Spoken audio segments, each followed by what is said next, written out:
দুইভাবে, একটা হলো প্রেজেন্ট, এখানে আপনি আসলেন কোনো আন্দোলনে, আরেকটা হলো এই আন্দোলনের খবর আপনার কাছে আছে কিন্তু আপনি আসতে পারলেন না, আপনার অন্তর দিয়া এই আন্দোলনের পক্ষে আল্লাহর কাছে দোয়া প্রার্থনা করলেন।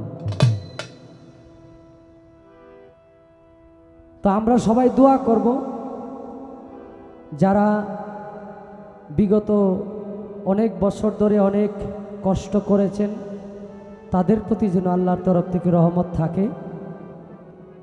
আল্লাহর দরবারে দোয়া প্রার্থনা করি। আমাদের পালা শুরু হয়ে গেছে। পালার ধারা হলো একজন গাইবে গুরু আর একজন গাইবে শিষ্য। আমি অধমকে দেওয়া হয়েছে গুরুর ভূমিকায় এবং খাদিজা মাইজ ভান্ডারীকে দেওয়া হয়েছে শিষ্যের ভূমিকায়। আপনাদের দোয়া না থাকলে আল্লাহর রহমত আমার প্রতি এবং খাদিজার প্রতি বর্ষিত হওয়ার কোনো সম্ভাবনা নাই। আল্লাহ বলছে আমি বান্দাকে ভালোবাসবো তখন যখন আমার বান্দার আশেপাশের লোকজন আমার বান্দাকে ভালোবাসবে।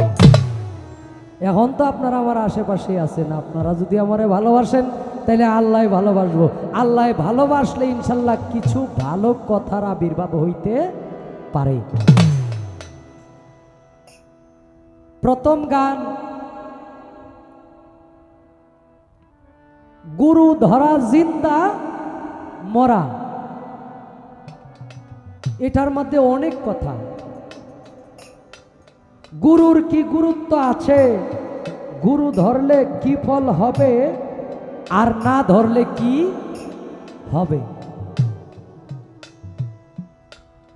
কি জিনিস করলে হাসিল ভক্ত হব মোরা, আবার শুনি নবীর বংশ ছাড়া বায়াত হওয়া যায় না।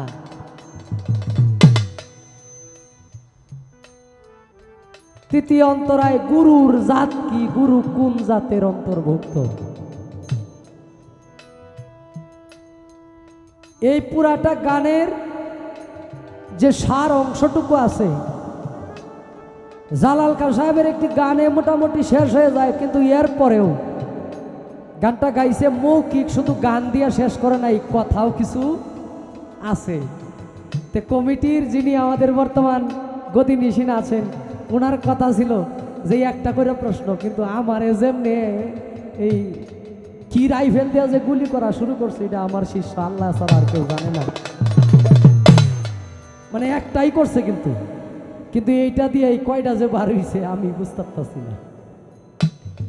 প্লেয়ার ভালো তো, আমি এরকম শিষ্যই খুঁজতেছি অনেকদিন ধরে, চেষ্টা করব